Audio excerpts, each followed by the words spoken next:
Hi, it's Rick K. Jones, and we're back to another episode of Shaboom, the podcast that's all about baby boomers and things that are important to our lives.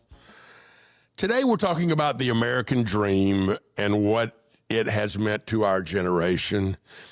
Our playlist begins today with the Nitty Gritty Dirt Band and their song An American Dream. When you listen to it, you'll hear a backup singer that'll sound familiar. It's Linda Ronstadt. She actually sings backup on this song. So what is the American dream? I define the American dream as the ability to rise above any status you currently have to achieve whatever you want as long as you work both hard and smart, regardless of age or sex or race, sexual orientation, or economic status. Now, this is truly an American experience because it doesn't happen other places in the world. It's not always been the case. In most cultures, birthrights have really counted, and the status of your family, where you were born into, was important. Maybe your race was important in certain places, where your religion clearly was important. They all played a major role in how people could become upwardly mobile in their lives with some of those restrictions. Now, because of a lot of those restrictions, people flocked to America in record numbers. You know, firstly, they came here for religious reasons. It was people like the Puritans or the Quakers or the French Huguenots. Then they came because of discrimination. A great story about that is the Scotch-Irish. A lot of people don't know the story of the Scotch-Irish, but England conquered Scotland. England wanted to conquer Ireland. Ireland was heavily Catholic. Scots were heavily Protestants, heavily Presbyterians. They moved, Scots forced them to move to Western Ireland to colonize Western Ireland. They were what we call transplanted people. That term leads to the term plantations. So the first plantations in the world were not African-related plantations in America. They were Scotch that moved to Ireland. But they were persecuted there heavily. So they moved to America in record numbers. And if you really look at the history of what we call Appalachia, the Appalachian Mountains, those are historically Scotch-Irish people. One of the things they brought with them was a love of music. And that music led to ultimately what we know today as country music. Many came here because of famine and disease. That was really the reason the Irish came to America in record numbers. They had the Great Potato Famine. They were starving. The truth is there was plenty of food. They just weren't getting the food. But they got on boats and came to America in record numbers. Then there was a huge migration because of a lack of jobs. Between about 1880 and 1930, in that 50-year period, 2/3 of all peoples that lived in southern Italy immigrated, either to Australia, to Latin America, or in record numbers to the United States. In fact, you know, the recent Pope who died was an Italian family that had immigrated to Argentina. So he had an Italian background in his family, even though he was raised and born in Argentina that way. And then politics lately was a big factor. So many people fled China because of political restrictions. And clearly, right at the end of the Vietnam War, thousands upon thousands of South Vietnamese immigrated to the United States in record numbers. And so there were all kinds of reasons that people came. We also had land grants. In order to have Western expansion, the United States allowed immigrants to come and settle. They passed homestead exemption laws in that period where you could get tracts of land. If you homesteaded it, you lived on it, it became your land after a period of time. And there were two great movements of immigrants in that period. One were in the 1830s, thousands upon thousands of German immigrants came to the United States, and a bunch of them settled either in northern New York, the Buffalo area, but the vast majority of them immigrated to Texas. In fact, the first Texas Rangers were Germans, and they were organized to protect the German ranchers from the Comanches, from the raids by the Comanches. So much of that part of South Texas, what we call the Hill Country today, still has the German influence in towns like Greene or Fredericksburg or New Braunfels and all that. And a lot of the culture, a lot of the food, brisket was an Eastern European food that migrated to Texas and has become one of the great dishes in the state of Texas. Also in this same period, thousands upon thousands of Scandinavians, Swedes, Norwegians, Danish, they all immigrated largely to the northern Midwest. Again, they were going to places where the land looked familiar to their land. And some of them came to work in steel mills, some of them came to work in dairy farms, but they brought their cultures there. There's still significant Scandinavian culture in northern Michigan, in Minnesota, in Wisconsin, and other areas. But here's the bottom line. No matter why you came here for a better life. Not an easier life, not a perfect life, not a life without discrimination, because there was lots of backlash against immigrant groups in America, but you came here for a better opportunity and a chance to dream big. Big dreams has driven America in so many ways.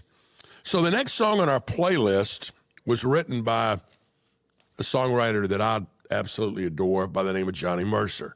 Johnny Mercer, born and raised in Savannah, Georgia. In fact, he wrote a song called Moon River later on with another songwriter named Henry Mancini.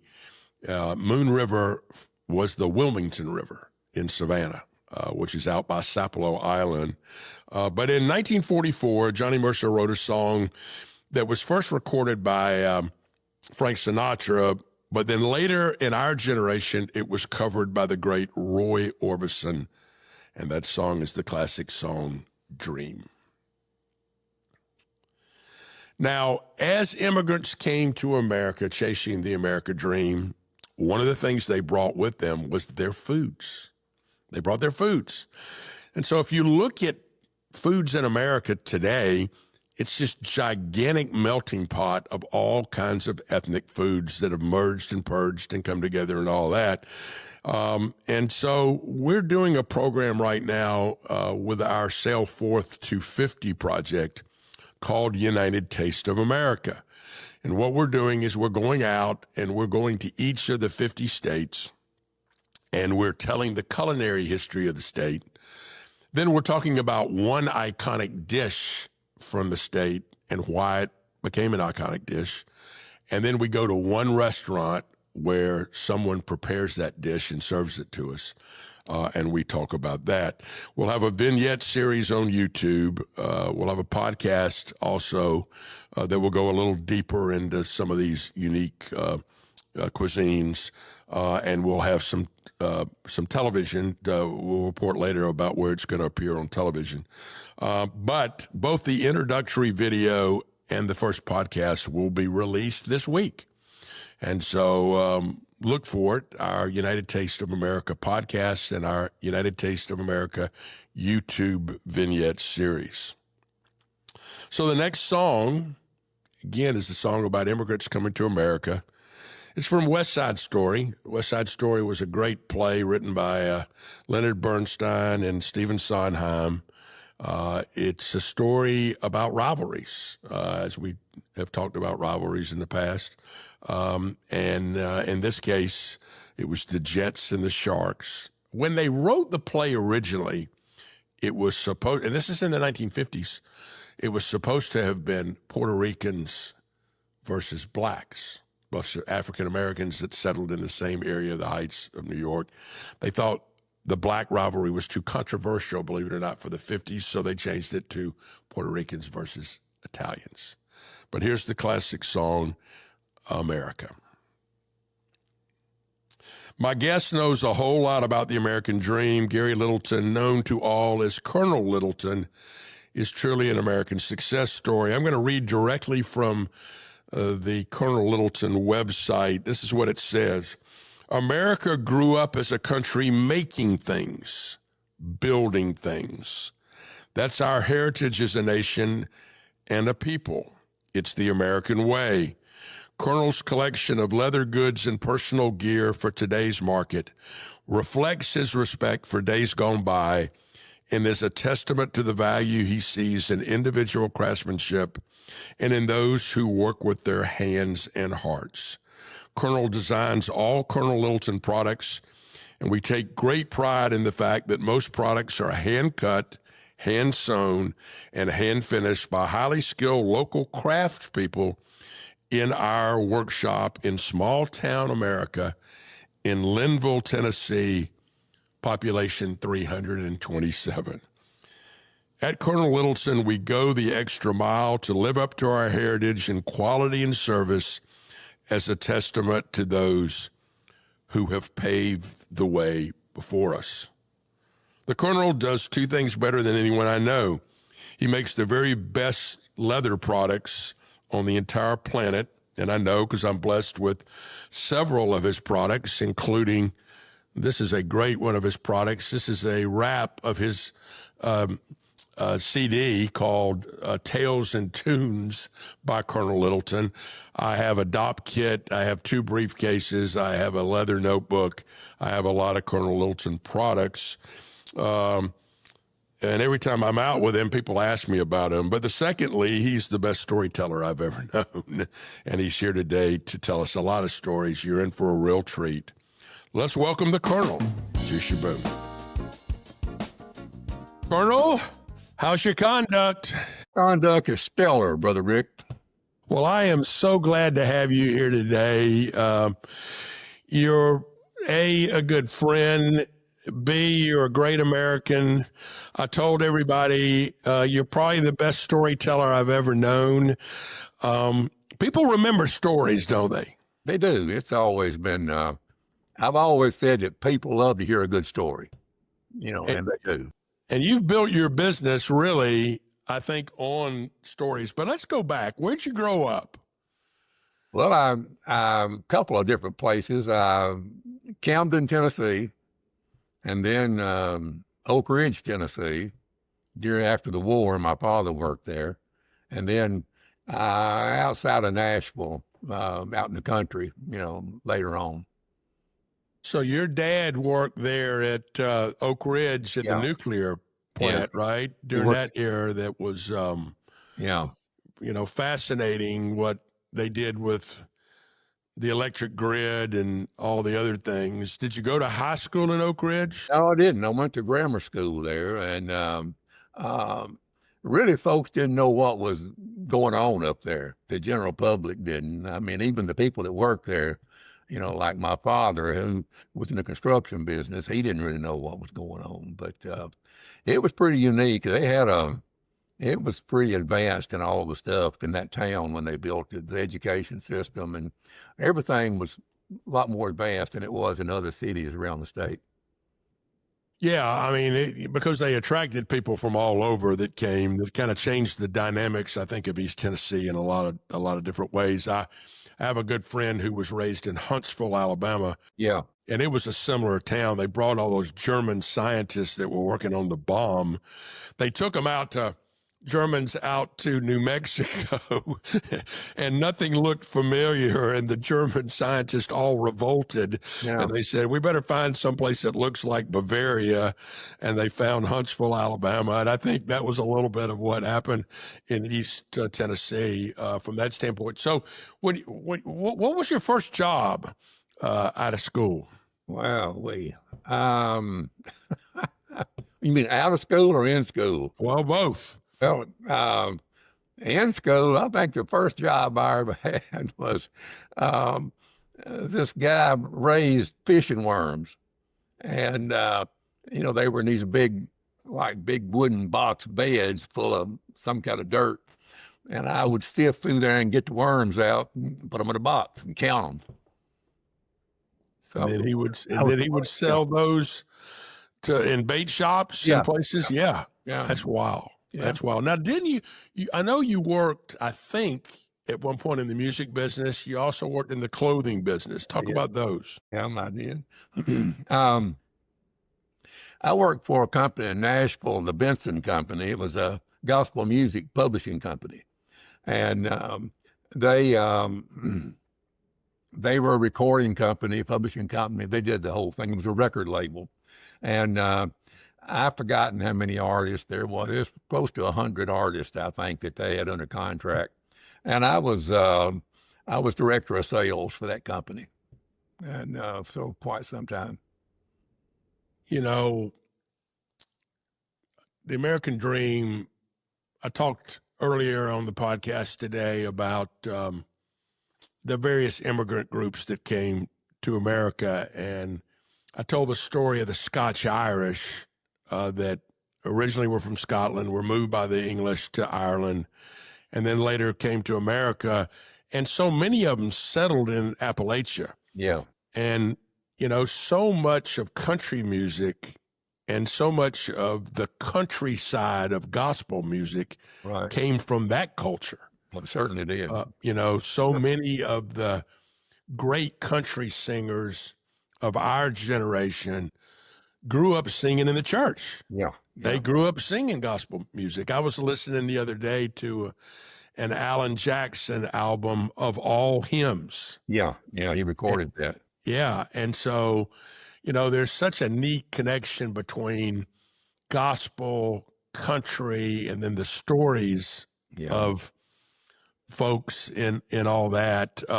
You later went to work I guess in the clothing business, right? I did go to work in the clothing business, and it it evolved a little bit, and I was in that business. I was a manufacturer's rep, and what that meant in the clothing business, I was an independent operator, uh, meaning that I was, um, I mean, I earned what I made. I didn't have any salary. I didn't have anything. I was the independent operator, and I represented about 10 different clothing lines. Um, and I called on upscale men's apparel stores throughout the country. And I was representing companies from New York, companies from, I don't know, from England, companies from Italy, all through that part of through Germany, Scandinavia. I had lines of all, I think from hats to pants to neckties. I had quite a collection of stuff. Well, I think that's one of the things that impressed upon you was so many of the products that you were representing were high quality, Yeah, you know, that they were made with time honored traditions, whether that was a mill or, you know, somebody making something unique. And, you know, what I love about the company you've started, and I want to talk about how you started, you know, the Colonel Littleton Company, is the fact that it's an interesting intersection for you of capitalism, craftsmanship, and creativity. hmm I see that as this kind of I think you're. merging right at this part because you got to make a living. It's got to be something people want to buy. That's what capitalism is. People forget capitalism is somebody risks capital. Nobody gives you anything. You risk capital. Secondly, you got to have products that are unique and different. That's where your creativity comes in. And I think it was the perfect storm for you personally for what you've been able to do. Talk about how you started the company.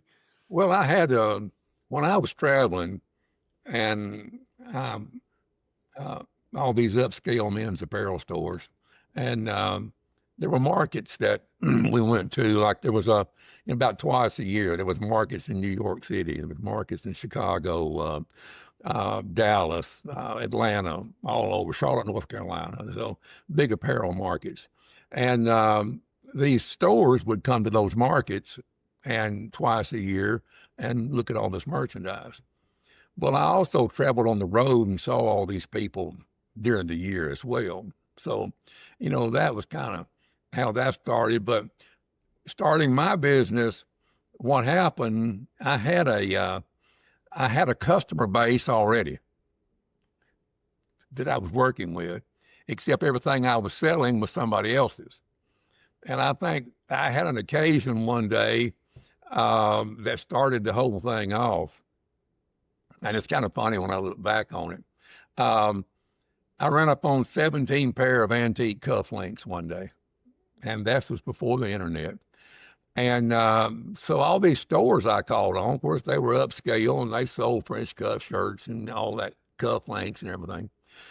And I had these 17 pair of antique cufflinks, and I've always been kind of an antique buff anyway. And I thought, man, look at these things, look how nice they are. So I bought them, brought them home, and my wife, we made little cards up for them, and we wrote on there, whatever they were, and circa whatever they were. We kind of looked them up and everything. And so I had them all on little cards. And so the next week, the first store I went to in Birmingham, Alabama, bought all 17 pair right off the bat. Well, I'm not real smart, but I thought, there's something maybe that's going on. So I will go to the flea market in Nashville and buy all these cufflinks because there was no market for them really. There wasn't any internet. And then I ended up with people that would come to that flea market once a month from all around the country, and they would bring them to me. They were pickers. They knew I wanted them, so they'd buy them. And so I had this supply going on, and I was selling them all over the country. I was probably the biggest dealer in antique cufflinks in the country, which was no big deal. But from there, it just led into other things.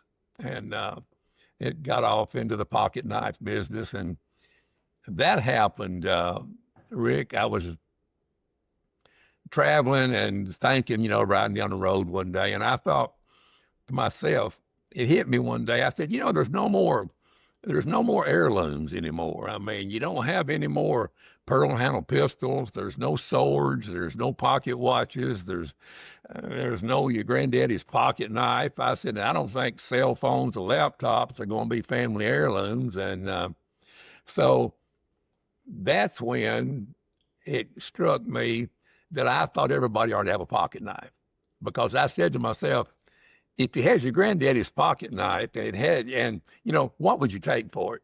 And you say, well, I wouldn't take anything for it. It'd be a treasure for me. And so at that point, I got this company to make pocket knives for me.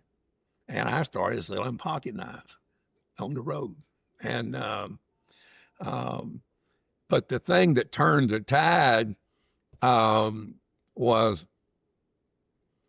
I bought this old used machine that you could engrave with, and I decided, what if I engrave names on these pocket knives, on the handle, in the bone handle? Then that'd make it real special. And when I started doing that, that's when it really took off. And you mentioned pearl-handled pistols. yeah, Probably the person that was most famous for his pearl-handled pistols was General Patton. right. And a lot of people don't know this. General Patton competed in the Olympic Games. Mm-hmm. He competed in the sport of modern pentathlon, and that's the sport that was created by Baron de Coubertin, who brought back the modern-day Olympic Games. He was a Frenchman, and his hero as a kid was the Napoleonic courier, the soldier that was a courier. Mm-hmm. And he made a sport based on the Napoleonic courier that you, in the course of the battle, you mounted any horse that you could find.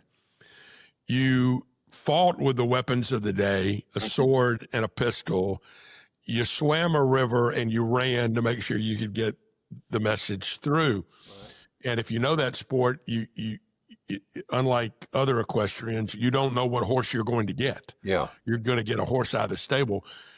Patton competed in the Olympic Games, and what kept him from winning the gold medal, he went into the final day leading, was his pistol shooting.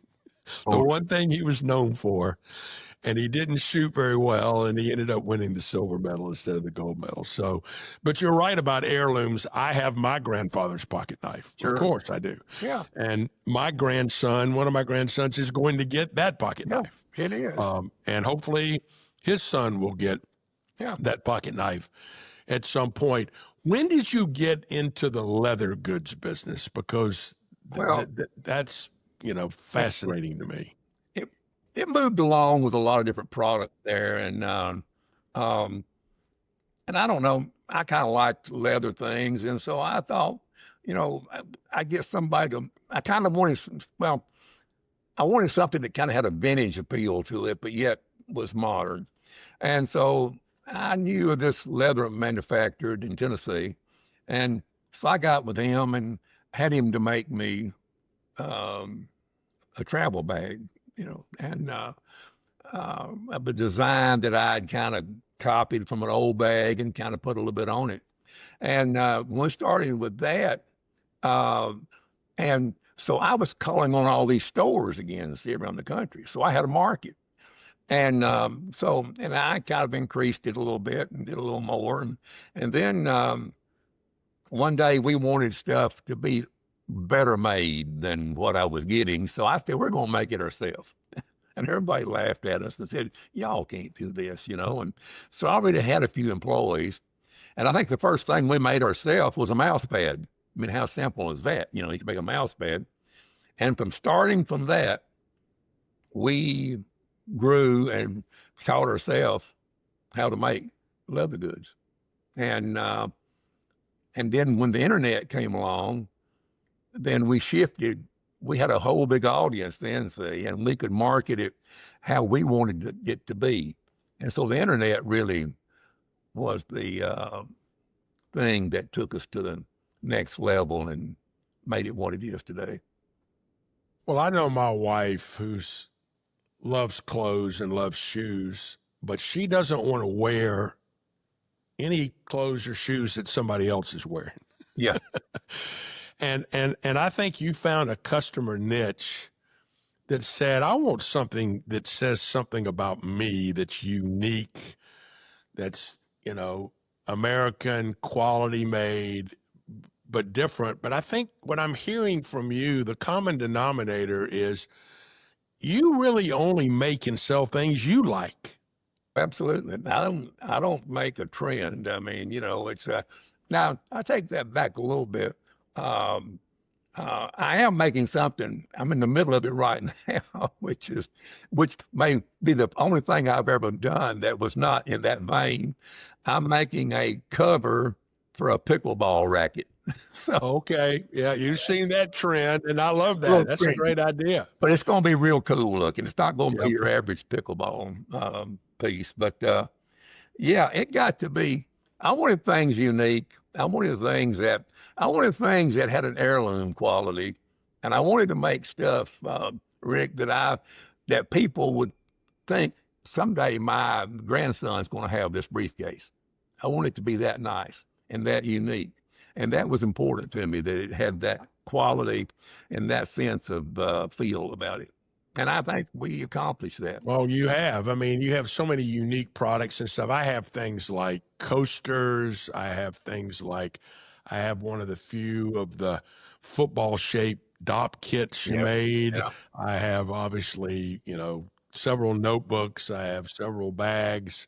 And everywhere I go, people go, where'd you get that? I go, you got to go to Colonel Littleton online and you pick out what you want.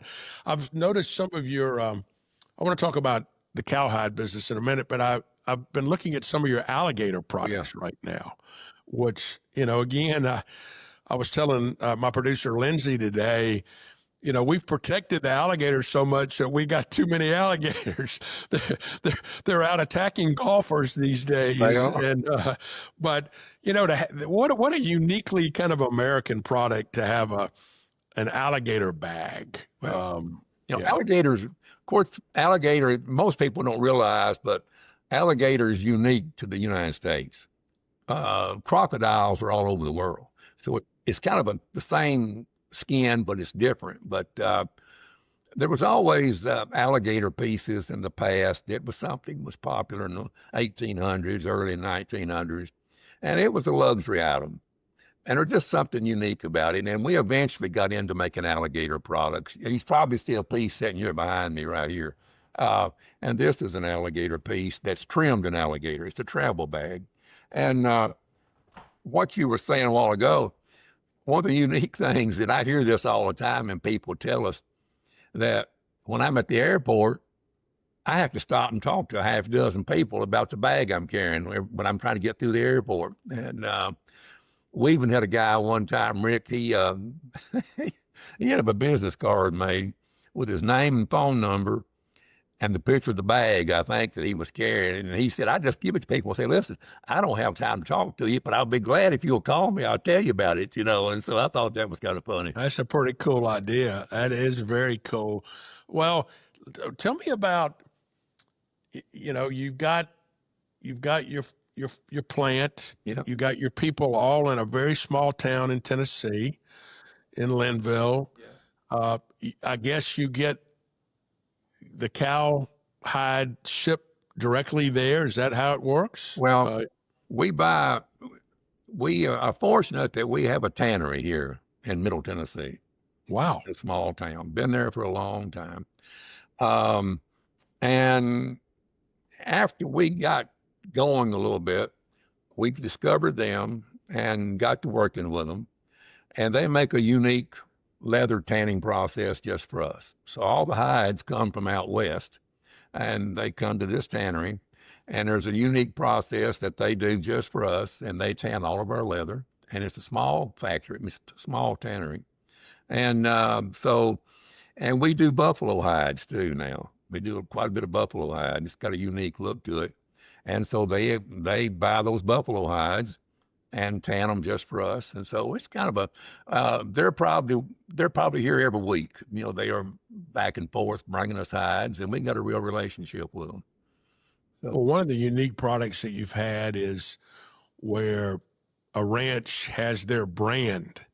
They've branded that cow, and now that cowhide comes to you and the brand's still on it. Talk about that a little bit. That's neat. We had, you're right, hides have brands on them. And so that was always a piece of scrap. You couldn't use it. And I don't know, one day I just had a wild idea, and I thought, well, looks like that'd be kind of neat on something, to me, like a portfolio or something. And so I just tried it. And I think the first piece I did, Rick, I'm trying to think. I think it was a scar where a cow had been operated on, and the scar looked like something that was almost like it was unreal. It was a long line with little lines going across it. It was a real stitch, about 8 inches long, or anyway. And a doctor friend of mine, I'd told him about it, and I made him a portfolio with that stitch on it. And from there, I started taking the unique brands that we put them on particular products and sell them as one-of-a-kind pieces. And we still do that to this day. I mean, we have a section on our website called Private Stock, and they're one-of-a-kind.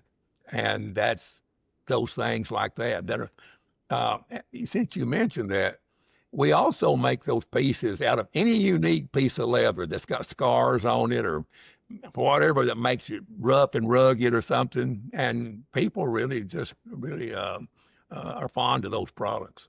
Well, it's a story. It's you're carrying something no one else is going to have. Nobody. It's very unique. Colonel, the other thing I love when I receive something from you, the presentation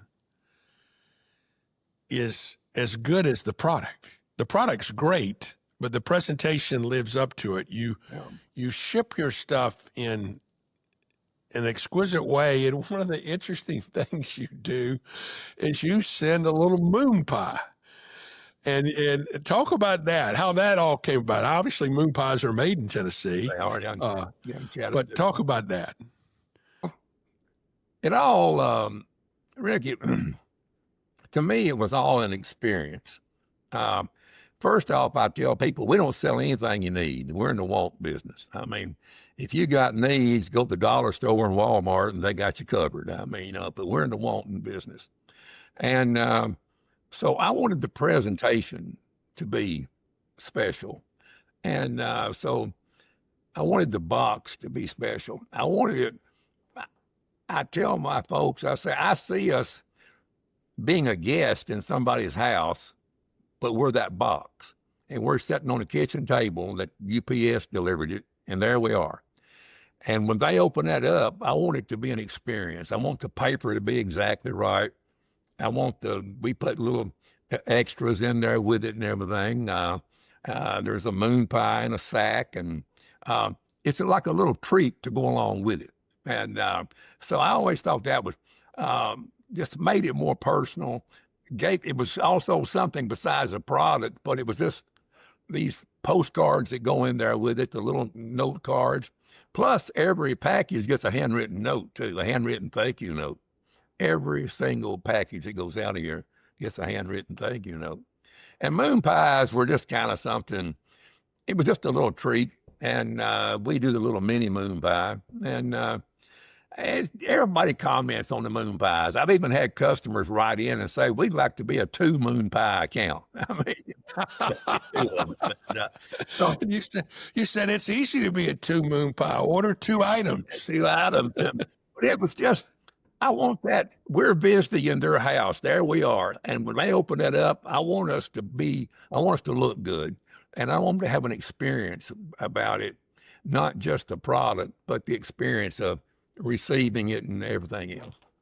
Well, you sell romance. Yes. You sell, everybody, what you wear, how you carry yourself. They all, what kind of belts do you have? What kind of shoes do you have? What kind of hats do you have? All that says something uniquely about you, and especially when you travel. And you board a plane and you're carrying a unique bag, again, not something you bought at Costco. Yeah. You've got something that, people notice, and it says something about you.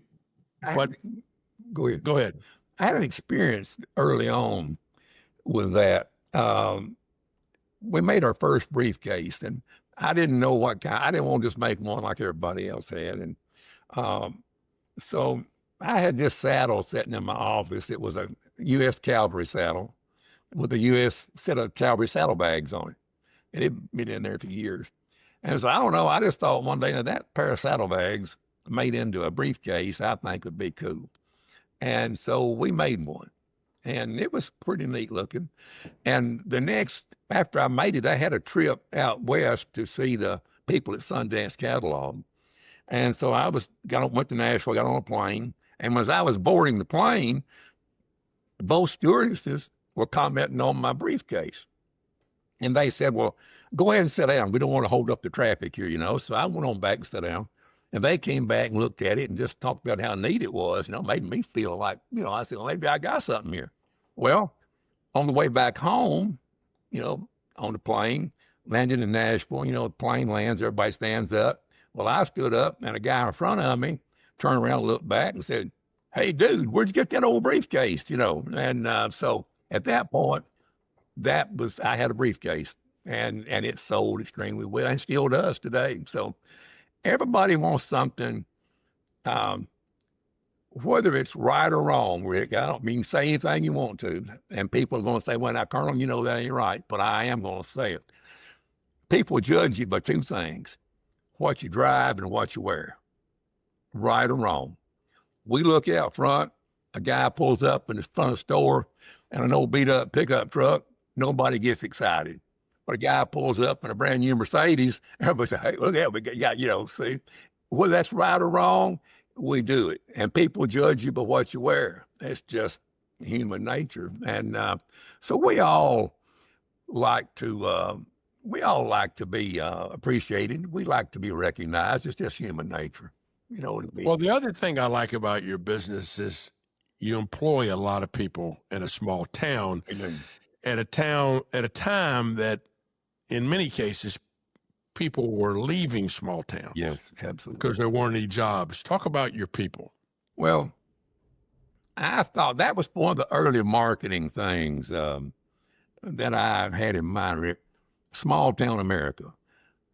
I thought everybody wants to believe there's a Mayberry somewhere, that life is simple, life's not as crazy as it is in Manhattan and, or downtown Atlanta.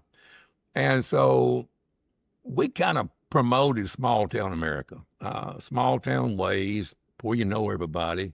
And life is a lot simpler. And I tell people today, if I didn't get on the internet or watch TV, I'd think the world's great. Just from what I see around here, everything's just like it ought to be. But so that's how it started. And then we have all these people.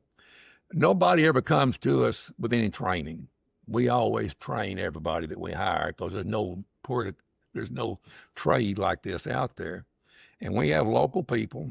I think we have somewhere between 40 and 50 employees, which is pretty good size for a little town like this. And population 327, by the way. And I don't want to wander too much here, but we have a sign throughout our company, banners that I had made, and they're in different areas. And this is our philosophy on doing business, Rick. We don't have one rule. We don't have a bunch of big rule books. We ain't got a bunch of stuff. We have one rule in our company, and the banners are on the wall, and it says, do unto others as you'd have them do unto you. And then it says, list all exceptions below. And I got a $100 bill in my pocket all the time for anybody who has an exception. And I've been carrying it for a long time. Now, that's it. That's all we do. And I'll tell you how it works. I was in the warehouse here a while back. A young lady was pulling some product, and she called to me back. She was back there. She said, hey, Colonel, said, you think we ought to send this one out? It was a little pocket journal, And I said, I don't know. What's the matter with it? She said, well, it's got this place on the leather. I said, well, if you're going to get one for your daddy, was that the one you pick out? And she said, I think I'd get this one. And I said, well, put it over in a box. We'll make something else out of it. She said, well, don't you want to look at it? And I said, I don't need to look at it. I said, if you wouldn't buy it, then that's all we got. That's the end of it. And that's how we operate. I mean, and it works. Well, it has to work because it's in the good book. And that's what they say do. And so if you wouldn't want it, then that's real simple. I mean,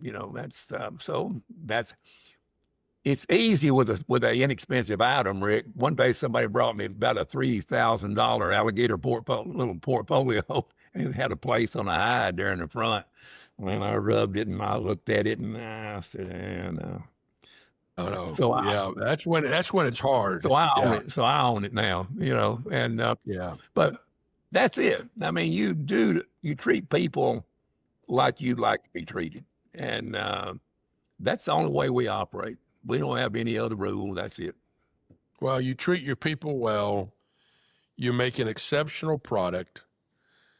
You don't sell anything you wouldn't have yourself. And we treat our customers right. Yeah. And you treat your customers right. I'm a big fan of your, I don't call it a flagship store, but you've got a fascinating store at the Omni Hotel in Nashville that every time I go to Nashville, I always stay at the Omni because I like the people there, and I love to eat breakfast at Kitchen Notes. Yeah. Any place that serves 8 different kinds of biscuits They're is my great. kind of place.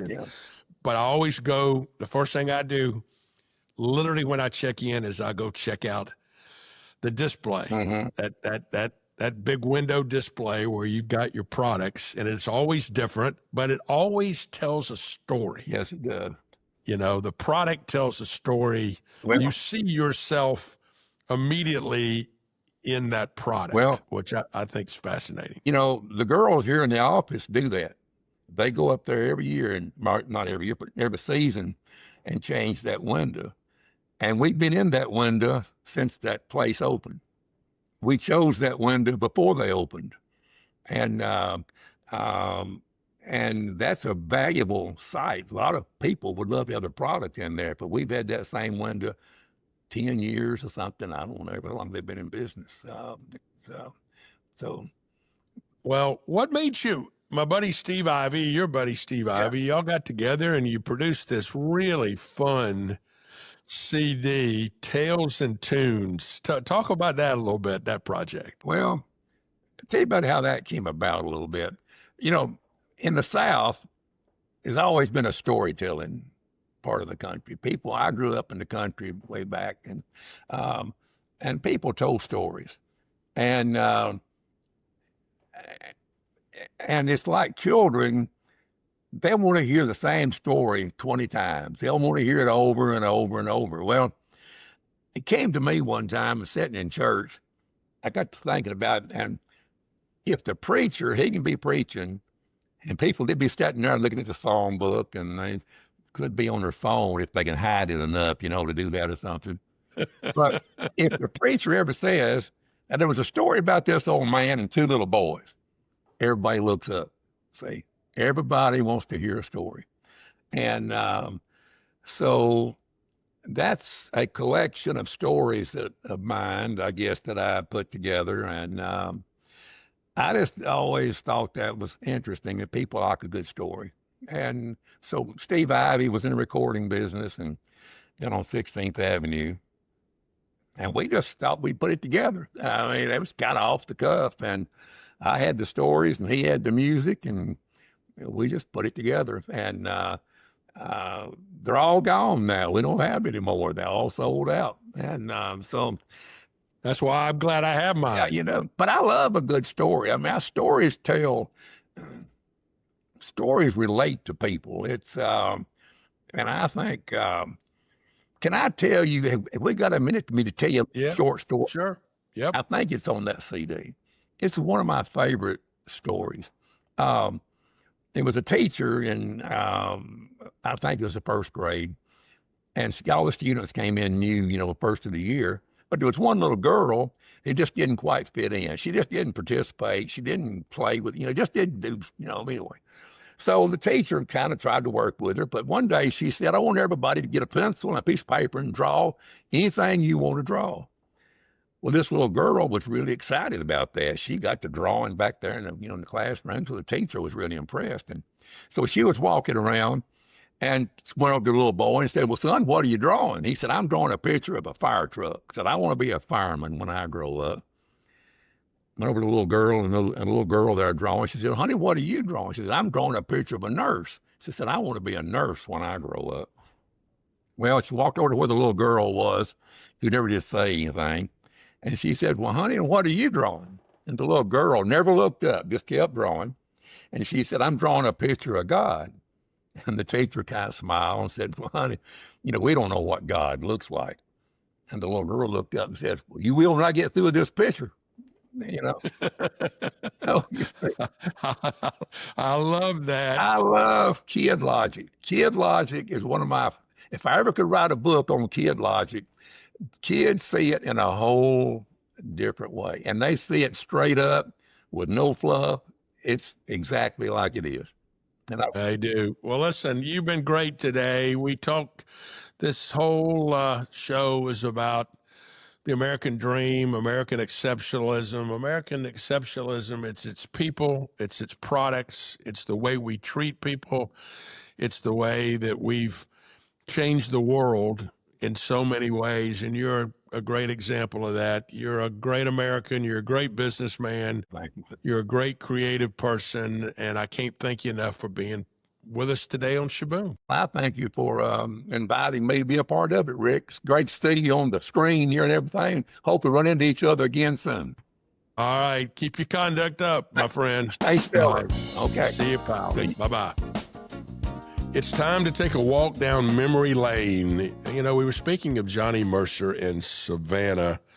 I went to Georgia Southern, which is about 70 miles from Savannah. And so back in the early 1970s, when I was a student, we would go to Savannah a lot. In fact, I had three really good friends, all from Savannah. Interestingly, all three went to different high schools in Savannah. One went to Johnson, one went to Beach, and one went to Jenkins. But they were my good friends, and we would run to the beach, run to Savannah on a regular basis. And there is a beach in Savannah called Tybee Island, where US 80 ends. It dead ends literally at the beach on Tybee Island. But when we were going back and forth to Savannah, it was the era that they were redoing the cotton warehouses. A lot of people think Charleston was a cotton town. Charleston never was a cotton town. Charleston was first an indigo town, and later Charleston made all their money in rice. Rice was the big cash crop in Charleston, not Savannah. Savannah got all the cotton shipped down the Savannah River into Savannah, where it was what we call factored. And so factor's walk meant what? Factoring cotton. You looked at the quality of the cotton and you determined the price per bale of the cotton. Then that cotton was shipped to mills, other places. In the golden era of Savannah, almost all of the cotton was sent to England, to the mills.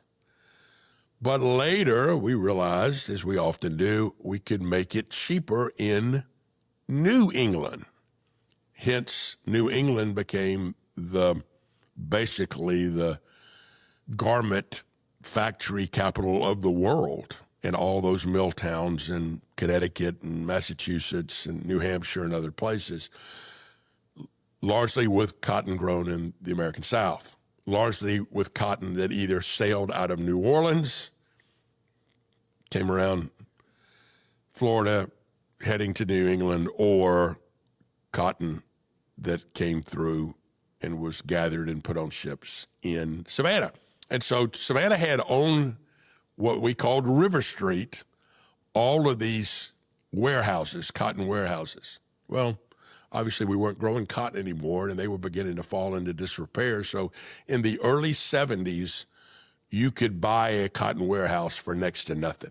In fact, in some cases, if you paid the back taxes, you got possession of the land. And if you know anything about Savannah today, River Street is a very vibrant place with hotels and restaurants and gift shops and all that kind of stuff. But in that era, it was interesting. Well, one night I had one of those, what you call strange nights on the walk down memory lane. My buddy and I, Rick Ross, got invited to a cocktail party in an old home in Savannah. And the cocktail party was hosted by an antique dealer by the name of Jim Williams. And you may remember, that name may sound familiar to some of y'all, because later Jim Williams was accused of killing a young man. Jim Williams was gay, looks like he killed a young lover, but a man by the name of John Barrett wrote the best-selling book, and it was made into a movie directed by Clint Eastwood that starred John Cusack and Kevin Spacey. And it's called Midnight in the Garden of Good and Evil. Well, that night, Jim Williams gave us a lot of really good bourbon. He played Al Jolson records, I never forget, on an old turntable of some sort. I think he tried to seduce one of my friends. He realized I was not going to be the guy. But it was one of the craziest nights ever. Again, a trip down memory lane for me, remembering a crazy, crazy night in Savannah. So our playlist has another great song by Jimmy Buffett today, and it's called Savannah, Fare You Well. Hey, let's stay in Savannah on the road with Rick. One of my all-time favorite places to eat is a place called Mrs. Wilkes Dining Room. Now, it was owned and operated by a woman named Seema Wilkes for 59 years, from 1942 until she died in 2002 at age 95. So she ran this. Originally, it was a boarding house. It was created as a boarding house for people that were working in munitions plants in Savannah in the Second World War, again in 1942 when she started it. Her family still owns it today, but they only serve lunch. no reservations. You queue up on the street. There's no menu, ever. You eat what they serve, family style. They serve Southern food at its best. They usually have fried chicken every day, but they have country ham and meatloaf and chicken and dumplings. They probably have a choice of about a dozen, and I mean that, a dozen different vegetables, and they always have both cornbread and hot biscuits. It's a wonderful place. Mrs. Wilkes Boarding House, lunch only, no reservations, Savannah, Georgia, on the road with Rick. It's now time for the Song of the Week. Of course, for Africans, their immigration experience was simply a tragedy. They were brought here as slaves. They were brought to this country against their will. And most slaves came to this country through Charleston Harbor beginning in the late 1600s. We now have a major museum and experience here in Charleston at where the original slave market was that tells that story of the journey, the Atlantic Passage, they called it, from Africa to the United States, and then what happened after they got here. And it wasn't until the Emancipation Proclamation on January 1st, 1863, and January 1st, 1863 was right in the middle of the Civil War, the American Civil War, when Lincoln signed the Emancipation Proclamation and freed all the slaves. The reason we have Juneteenth is a bunch of slaves did not hear that they were freed until June 19th, 1865 in Galveston, Texas. And that was the last of the groups to be set free. African Americans, after being given their freedom, still had a very, very long road where they lived through the Jim Crow era. You know, had Lincoln not been assassinated, I think there would have been a greater way of bringing African Americans into our overall society. But he got assassinated, and his vice president, Andrew Johnson, candidly was a Southern sympathizer. He was from Tennessee, and he allowed, you know, what became the Jim Crow era to exist and rights to be taken away from African Americans. And then in the 1920s and 30s, so many African Americans living in the South migrated to the North. We called it the Great Migration, and they went to cities like Philadelphia and Chicago and Gary, Indiana, and other places in the North to work in factories, mostly to work in auto factories, because the automobile industry had started up during that thing. And then in our generation, we lived through the Civil Rights Movement in the 1960s. So the Song of the Week is from a great American composer by the name of Randy Newman. The song is called Sail Away. This is what Stephen Holder in Rolling Stone magazine described this song. He said, it's the American dream of a promised land as it might have been presented to black Africa in the slave-running days. Very tongue-in-cheek song about a true American tragedy. It's Randy Newman's Sail Away. Let's now wine and wine. The California wine industry owes so much to Italian immigrants. First, there was Ernest and Giulio Gallo. They were the sons of an immigrant named Joseph Gallo who immigrated from Fasano, Italy. He came to California. He grew grapes. Interestingly enough, later on, he killed his wife and killed himself. So there's been some unique history of the Gallo family, but Ernest and Giulio Gallo built this wine dynasty in California. But much of the wine industry in California owes its resurgence to a guy by the name of Robert Mondavi. And Robert Mondavi was the son also of an immigrant from Sassoferrato, Italy. His name was Cesar Mondavi. And Cesar Mondavi first came to Minnesota, immigrated from Italy, obviously through New York, on to Minnesota because there was a large Italian population there. But he realized it's kind of hard to grow grapes in Minnesota, so he moved to Lodi, California, and became a grape grower. Well, Robert wanted to do more, and he bought a winery from a guy by the name of Charles Krug in St. Helena, California. His family didn't want him to do it. His father thought he was nuts, but he bought this winery. Later on, he had a falling out with the family because the family wanted to make inexpensive wines. And by this time, Robert Mondavi wanted to make premium wines. So he did.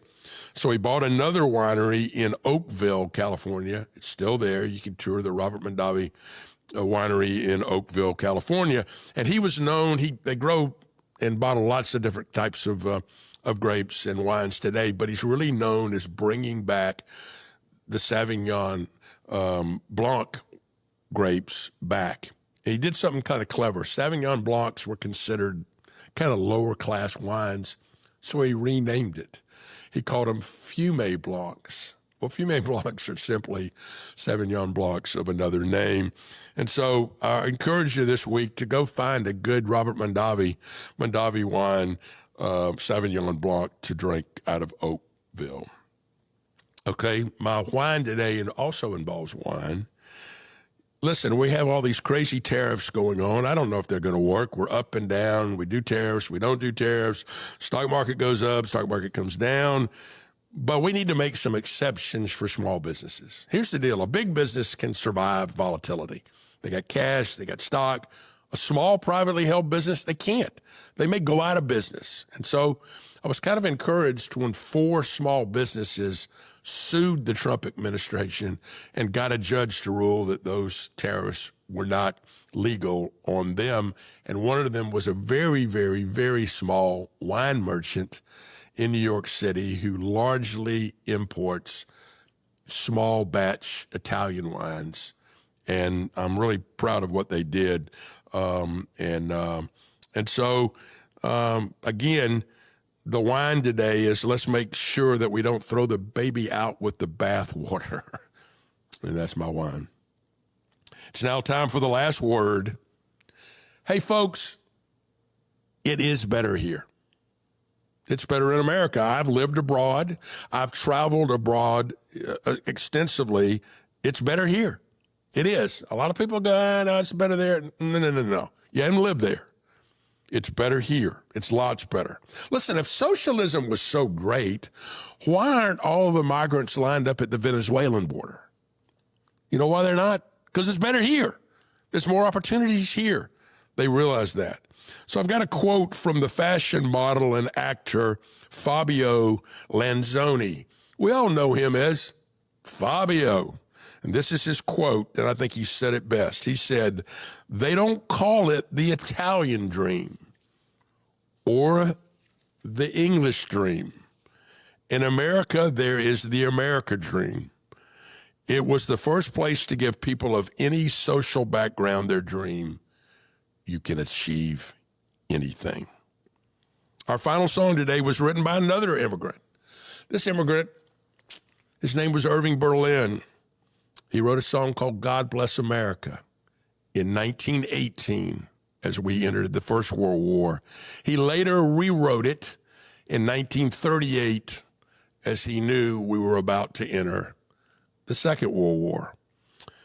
The version we're going to listen to today came from Celine Dion, who recorded this song as a tribute to America a week after 9/11, when she recorded this song for a television special that raised money for the victims. It's God Bless America. So let's close. God, please bless America and bless each of you out there. We'll see you next time on Shaboom.